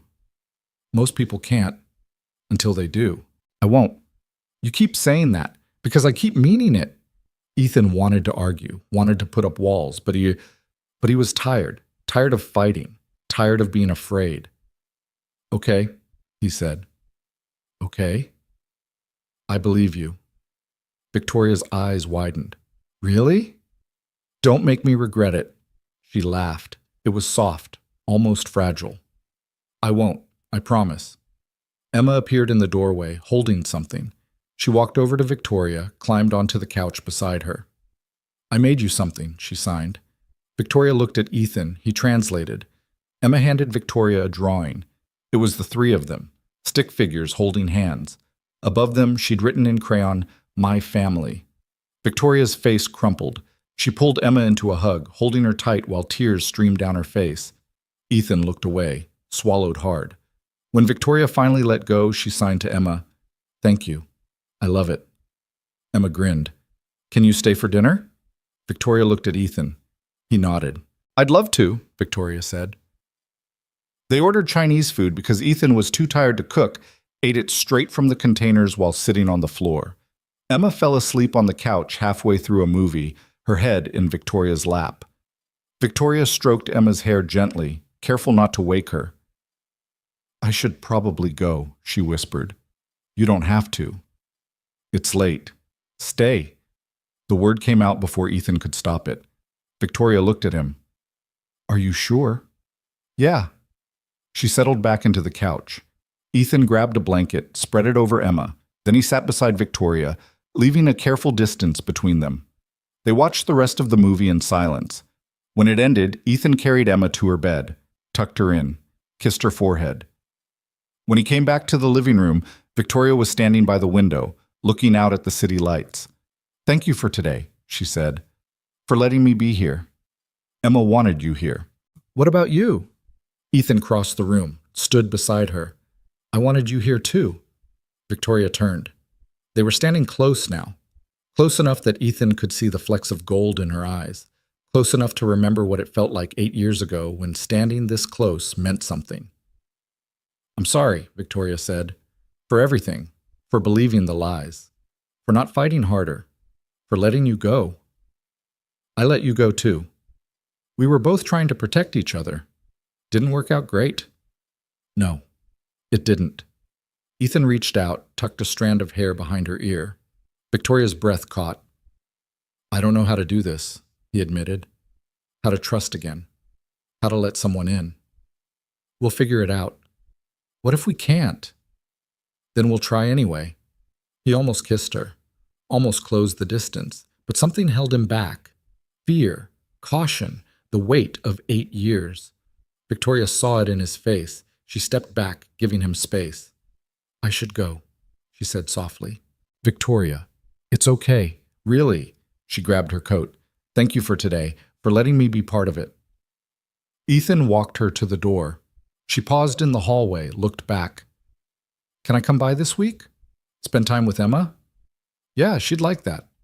What about you? He met her eyes. I'd like that too. She smiled. Okay. She left. Ethan closed the door, leaned against it. Felt something shift inside him, something that had been locked tight for 8 years starting to open. The next few weeks fell into a rhythm. Victoria would stop by after work 2 or 3 times a week. Sometimes she'd bring dinner. Sometimes they'd cook together, badly, with Emma laughing at their mistakes. She started teaching Emma more sign language, started learning herself from videos and books. Ethan watched them together, watched Victoria on the floor building block towers, watched her help Emma with homework, watched her braid Emma's hair, crooked at first, then better with practice. And slowly, the walls he'd built started coming down. One evening, after Emma had gone to bed, Victoria and Ethan sat on the couch with mugs of tea. I talked to the board today, Victoria said, about starting a new division, affordable housing, built right, safe materials, fair pricing. Ethan looked at her. Seriously? I want to do it right this time. No cutting corners, no lies. She paused. I want you to help. Victoria, I know you haven't worked as an architect in 8 years, but you could. You should. You're good at it. Better than most people I know. I don't have a license anymore. You could get it back? That takes time. Money. I'll pay for it. The company will sponsor you. Ethan shook his head. I can't accept that. Why not? Because it feels like charity. It's not charity. It's giving you back what should have been yours all along. She set down her mug. You tried to do the right thing and you got punished for it. Let me fix that. You can't fix 8 years. No, but I can try to make the next 8 better. Ethan stared into his tea, thought about drawing plans again, creating buildings, making something that mattered. I'll think about it, he said. That's all I'm asking. 2 days later, Ethan found an envelope on his doorstep. Inside was information about architecture license renewal, study materials, practice exams, and a note in Victoria's handwriting. No pressure, just options. He kept the envelope. A week after that, Victoria showed up at his apartment with her laptop. I need your opinion on something, she said. She pulled up building plans. Designs for a housing complex, 3 buildings, 60 units, community space, playground. What do you think? She asked. Ethan studied the plans, saw immediately what was wrong. The support beams are too far apart. You'll have structural issues. Where? He pointed, started explaining, got lost in the details. Didn't realize he'd have been talking for 20 minutes until Victoria started laughing. What? He asked. I forgot what you sound like when you talk about this stuff. You light up. Ethan felt his face heat. It's just buildings. It's not. It's what you love. He looked at the plans again, at the mistakes, at the potential. Can I mark these up? He asked. Please. He grabbed a pen, started sketching corrections. Better support, better flow, better use of space. Victoria watched over his shoulder, asking questions, taking notes. When he finished, she looked at him. Come work with me. Victoria, I'm serious. We could do this together, build something real, something that actually helps people. I haven't designed anything in 8 years. Doesn't matter. You still know what you're doing. I'm a maintenance guy. You're an architect who's been doing maintenance. There's a difference. Ethan set down the pen. I need to think about it. I know, but think fast. Because I'm putting together a team next month and I want you on it. She left him with the marked up plans. That night, Ethan couldn't sleep. He kept thinking about buildings, about designs, about the feeling of creating something that would last. Emma found him at the kitchen table at 2 a.m, sketching on the back of an envelope. Why are you awake? She signed. Couldn't sleep. Why are you? I heard you moving around. She climbed into his lap, looked at his sketch. What is it? Just an idea. For what? A building, maybe. Are you going to build it? He looked at his daughter, at her sleepy eyes and messy hair, and absolute faith that he could do anything. Maybe, he said. She hugged him. I think you should. 3 days later, Ethan called Victoria. Okay, he said. Okay, what? I'll do it. The housing project, the team, all of it. There was a long pause, then, really? Yeah, but I have conditions. Name them. I keep my maintenance job until I get my license back. I need the insurance and the stability. Done. I work part-time until Emma's school schedule settles. I can't miss her stuff. Of course. And if this doesn't work out, if I can't do this anymore, I walk away. No hard feelings. Ethan, it's going to work out. You don't know that. I believe it anyway. He almost smiled. When do I start? Monday? Okay. Okay. He hung up. Sat there staring at his phone, wondering if he'd just made the best decision of his life or the worst. Emma appeared beside him. What happened? I got a new job. Doing what? Designing buildings again. Her face lit up. Really? Yeah. With Victoria?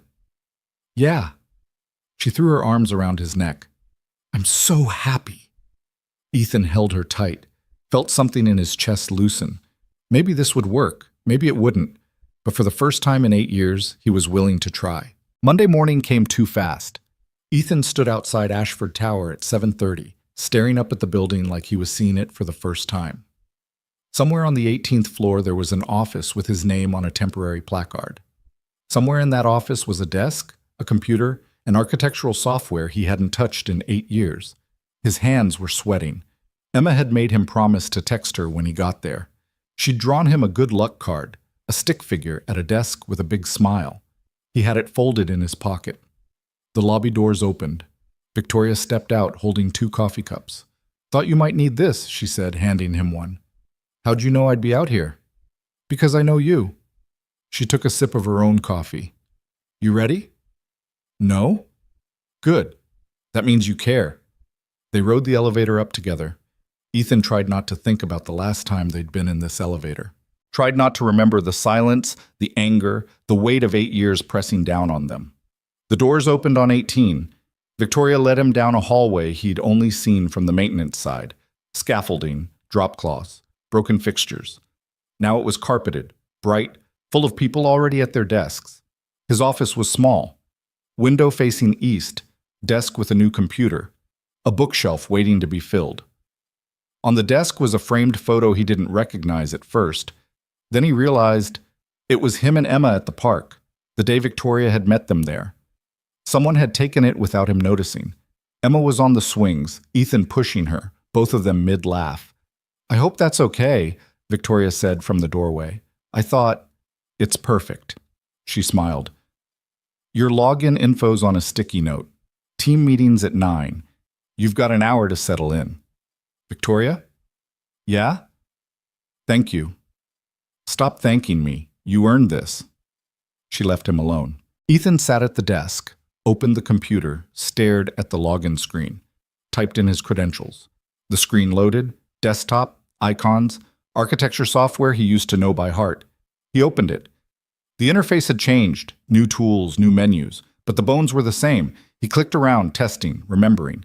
Found the project files Victoria had mentioned, pulled up the housing complex plans. And just like that, 8 years fell away. The morning passed in a blur. Team meeting at 9, 6 other people, all younger than Ethan, all looking at him with a mix of curiosity and respect. Victoria introduced him as the lead structural consultant. Someone asked about his background. Ethan gave them the short version, worked in architecture before, took some time off, back now. Nobody pushed. After the meeting, they broke into smaller groups. Ethan worked with 2 junior architects on foundation plans.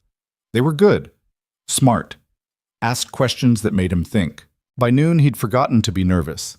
He texted Emma during lunch. "First day going okay?" She responded immediately with a string of emojis, hearts, stars, a building. Victoria knocked on his door around 2. "How's it going?" "Good, I think." "You think?" "It's strange, being back." "Good strange or bad strange?" "Both." She leaned against the doorframe. "You looked happy this morning. In the meeting. I was focused." "Same thing." Ethan turned back to his computer. "Don't read into it. Too late." He almost smiled. That evening, Ethan picked up Emma from after-school care and took her for burgers. She wanted to hear everything, what his office looked like, who he worked with, what buildings he was designing. "Are they big buildings or small buildings?" she asked. "Medium, houses for families." "Like ours?" "Better than ours." She frowned. "What's wrong with ours?" "Nothing, but these will have heat that works, and windows that don't leak, and space for kids to play." "Can we live in one?" Ethan's throat tightened. "Maybe someday. I like our apartment." "I know you do. But I'd like a new one too, if you designed it." He pulled her into a hug, held her tight. Over the next month, Ethan split his time between the architecture team and maintenance work. He'd spend mornings at his desk, afternoons fixing broken things around the building. It was exhausting, but it felt right, like he was keeping one foot in the life he'd built while stepping carefully into something new. Victoria was there through all of it, not hovering, not pushing, just present. She'd stop by his office with coffee, ask his opinion on designs, invite him to lunch with the team. And 3 nights a week, she'd come to the apartment, help Emma with homework, stay for dinner. Emma started calling her Vic, started saving drawings to show her, started asking when she'd be back whenever she left. And Ethan stopped questioning it.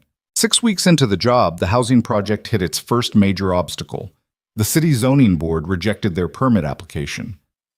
budget concerns, environmental reviews, a dozen bureaucratic reasons that all added up to the same thing: they were stuck. Victoria called an emergency meeting. The team sat around the conference table looking defeated. "We need a new approach," Victoria said. "Ideas?" Silence. Ethan looked at the plans spread across the table, thought about the families who'd lived there, kids like Emma who needed safe places to grow up. "What if we go smaller?" he said. Everyone turned. "Instead of 3 buildings, we do 2.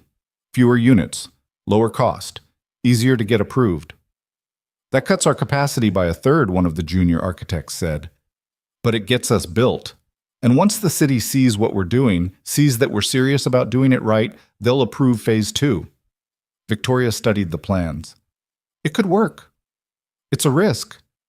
"Everything's a risk." They voted, decided to move forward with the revised plan. Ethan stayed late that night, redrawing the designs. Victoria worked beside him, ordering takeout, running numbers, making calls. At midnight, she leaned back in her chair. "I forgot what this feels like." "What?" "Building something that matters." Ethan saved his work. "It's not built yet." "But it will be." He looked at her. "You sound sure." "I am, because you're designing it." Something passed between them, something that felt like the start of something neither of them had words for yet. The revised plans got approved 3 weeks later. Construction broke ground in early spring. Ethan stood on the site, hard hat on, watching the foundation pour. Victoria stood beside him, both of them covered in dust. "We did it," she said. "You did it. We did it together." Emma came to the site once, held Ethan's hand while workers moved around them. She was quieter than usual, taking it all in. "Is this really going to be houses?" she asked. "Yeah." "For kids like me?" "For all kinds of kids," she smiled, then signed something he didn't expect. "I'm proud of you." Ethan's vision blurred. He picked her up, held her close. "I'm proud of you too, baby." That night, after Emma was asleep, Ethan sat on the fire escape outside his apartment. The city stretched out below him, lights, noise, life. Victoria appeared beside him, 2 beers in hand. "Thought you might be out here," she said. "How'd you get in?" "Emma gave me a key last week, said I should have one in case of emergencies." Ethan took the beer. "She did, huh?" "Don't be mad at her." "I'm not." He took a drink. "I'm just realizing how much she's let you in." "Is that a bad thing?" "No, it's big. For her.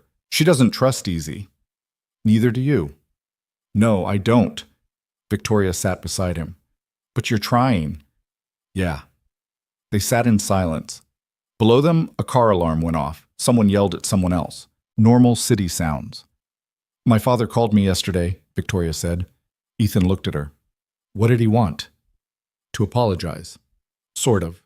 In his way." "Which is?" "Telling me he did what he thought was right, that he'd do it again, but that he's sorry I got hurt. That's not an apology." "I know." "What did you say?" "That he's not welcome at company events anymore.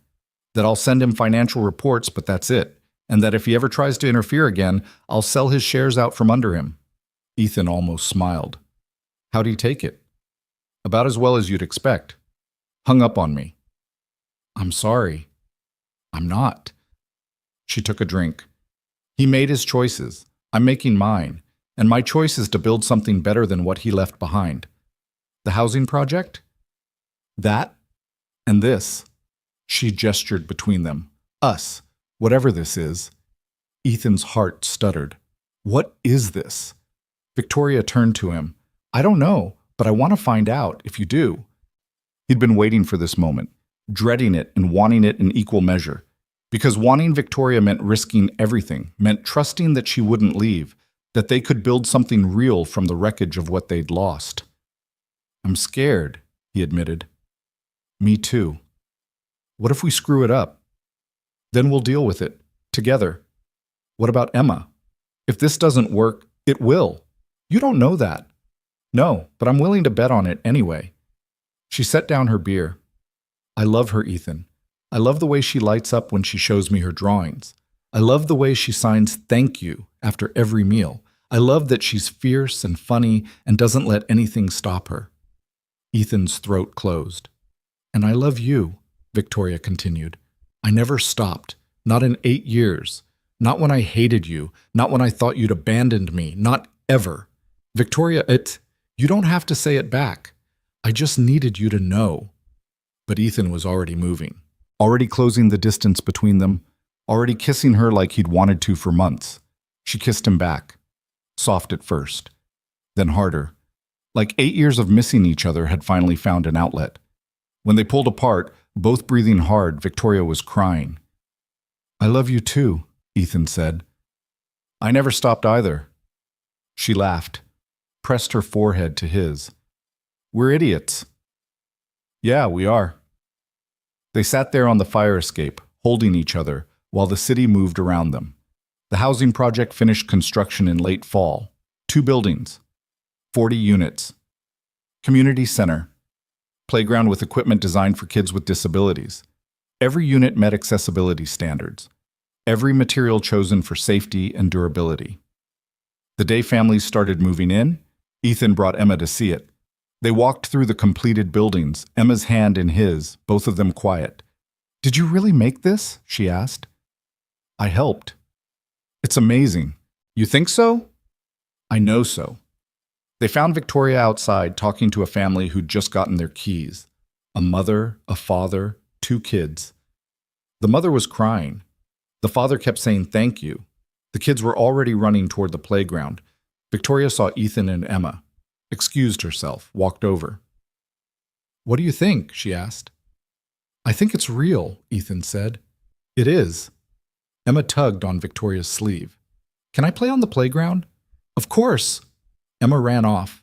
Ethan and Victoria watched her climb the equipment, waving at the other kids, already making friends. She's happy, Victoria said. Yeah. Are you? Ethan looked at the buildings, at the families moving in, at Emma laughing on the playground, at Victoria beside him. Yeah, he said, I really am. 2 months later, Victoria showed Ethan an apartment listing. 3 bedrooms, near Emma's school. Better heat, better windows. Affordable because it was in one of their buildings. What do you think? She asked. Ethan looked at the photos, at the space, the light, the potential. I can't afford this, he said. You're lead architect now. You got a raise last month. Victoria, just look at it. That's all I'm asking. They went to see it the next day. Emma came with them. She ran from room to room, signing about which one would be hers, where they'd put the couch, whether they could get a cat. Ethan stood in the living room. Imagined mornings here. Emma getting ready for school, coffee brewing, sunlight through windows that didn't leak. I'll think about it, he said. Victoria smiled. Good. They moved in 3 weeks later. Emma's room had space for her drawings, her blocks, her books. Ethan's room had a desk where he could work. The living room had a couch that Victoria had picked out, claiming their old one was held together by hope and duct tape. The first night, Emma insisted they all eat dinner together, pizza on actual plates instead of paper. Victoria had brought a bottle of wine. Emma had juice in a fancy glass that made her feel grown up. This feels like a real home, Emma signed. It is a real home, Ethan said. I mean a home with all of us. Ethan looked at Victoria. She looked back. Yeah, Ethan said. It does. After Emma went to bed, Ethan found Victoria on the balcony. Their new place had one. Small, but enough for 2 people to stand. You okay? She asked. I keep waiting for something to go wrong. What if nothing does? That doesn't happen. It could. Ethan leaned against the railing. I spent 8 years convinced I didn't deserve good things, that I'd screwed up too bad, lost too much. And now? Now I'm standing in an apartment I can actually afford, doing work I actually care about, with a woman I thought I'd lost forever. Victoria moved closer. So maybe you were wrong. Maybe you deserve all of it. I don't know about deserve. Then how about this? Maybe you're allowed to be happy, even if you don't think you've earned it. Ethan pulled her close. When did you get so smart? I've always been smart. You were just too stubborn to notice. He kissed her, long and slow, like they had all the time in the world now. Spring came. The second phase of the housing project got approved. More buildings, more families. Ethan's name was on the plans this time, listed as lead architect. Not hidden, not erased. Marcus Ashford resigned from the company board entirely, sold his remaining shares, moved to Florida, sent Victoria a letter she never opened. Emma turned 8. They had the party at their new apartment, bigger space, more friends from school. Mrs. Park came bringing cookies like always. The whole architecture team showed up. Emma was so excited she couldn't sit still. When it came time to blow out the candles, Emma closed her eyes, made a wish, blew them all out in one breath. "What did you wish for?" Ethan asked. "I can't tell you, or it won't come true." "Fair enough." Later, after everyone left, Victoria helped clean up while Ethan put Emma to bed. "Today was perfect," Emma signed. "I'm glad." "Are you going to marry Victoria?" Ethan blinked. "What? You love her. She loves you. That's what people do." "It's more complicated than that." "Why?" "Because—" He stopped, couldn't think of a good reason. "I don't know. You should ask her." "I'll think about it." "Don't think too long. You're not getting younger." Ethan laughed. "Where'd you hear that?" "Mrs. Park says it all the time." He kissed her forehead. "Go to sleep." In the living room, Victoria was folding the last of the paper tablecloths. "She asleep?" Victoria asked. "Almost." Ethan grabbed a trash bag. "She asked me if I'm going to marry you." Victoria froze. "What did you say?" "That it's complicated." "Is it?" "I don't know." "Is it?" Victoria set down the tablecloth, walked over to him. "Do you want to?" "I haven't thought about it." "Liar." He smiled. "Okay, maybe I've thought about it. And I don't want to rush. I don't want to mess this up. We won't." "You keep saying that." "Because I keep believing it." Ethan took her hands. "If I asked, what would you say?" "Yes." "You didn't even hesitate." "Why would I?"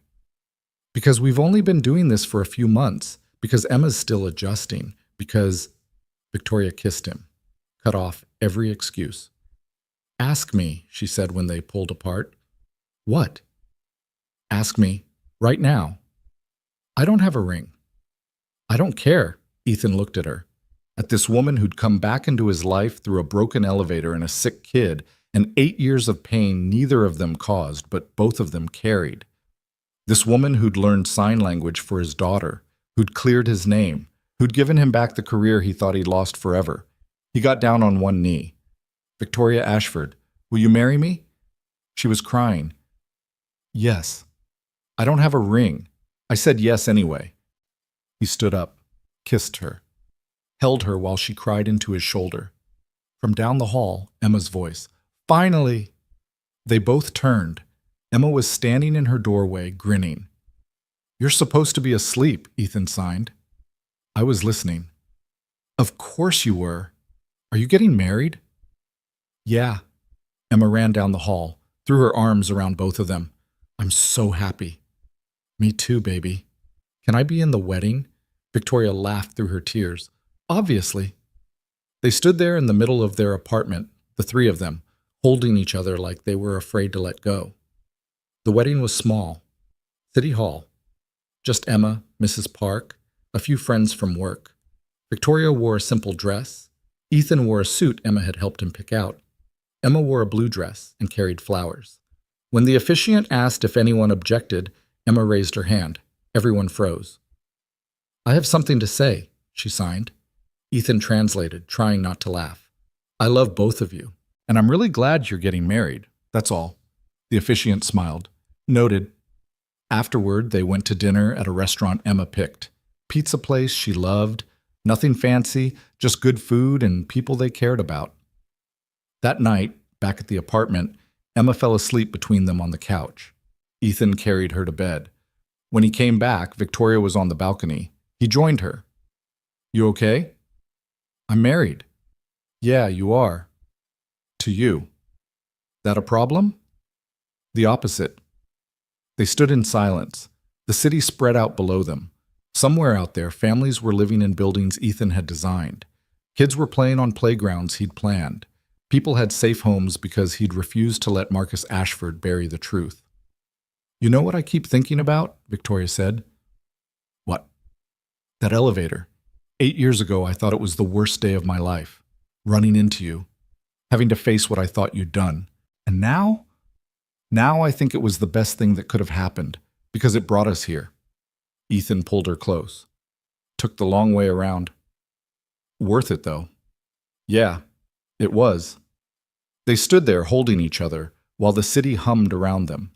A year later, Victoria stepped down as CEO. Not because she had to, because she wanted to.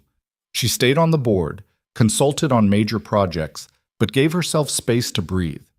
Ethan took over as director of the Affordable Housing Division, led a team of 12, designed buildings across the city, got his face in trade magazines, won awards he never thought he'd see again. Emma thrived, made friends at school, joined the art club, started talking about being an architect when she grew up. Or maybe an artist. Or maybe both. And every Sunday, the three of them would go to the original housing project, watch families who lived there, see kids on the playground, remember where they'd started. One Sunday, a woman approached them. She was young, maybe 30, holding a toddler. "Are you Ethan Cole?" she asked. "Yeah." "I just wanted to say thank you. My family lives in Building 2, Unit 14. It's the first place we've lived that felt safe. The first place my son can play without me worrying." Ethan didn't know what to say. "Thank you," the woman said again. Then she walked away. Victoria squeezed his hand. "That's why we do this." "Yeah." Emma tugged on his sleeve. "What did she say?" "She said thank you."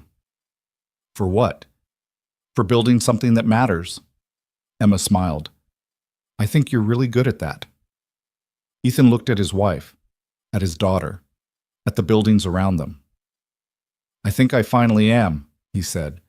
"Because here's the thing, nobody tells you about second chances. They don't erase the first try.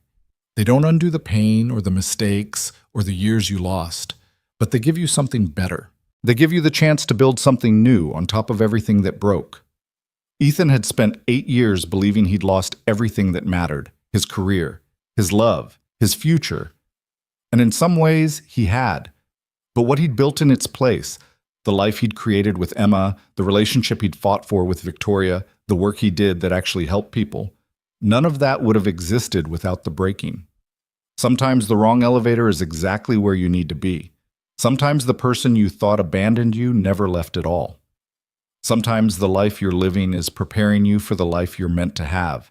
And sometimes, if you're lucky enough and stubborn enough and brave enough to keep trying, you get to stand in the middle of something you built with your own hands and realize that every broken piece led you here, to a family that chose each other, to work that matters, to a love that survived everything trying to destroy it. That's what Ethan learned. That's what Victoria learned. That's what Emma already knew. The best things in life aren't the ones that come easy. They're the ones you have to fight for, the ones you have to rebuild, the ones you have to choose over and over until choosing them becomes who you are. And on a Sunday afternoon in late summer, standing outside a building he'd designed with a wife he'd won back and a daughter who'd taught him what love really means, Ethan finally understood. He was exactly where he was supposed to be.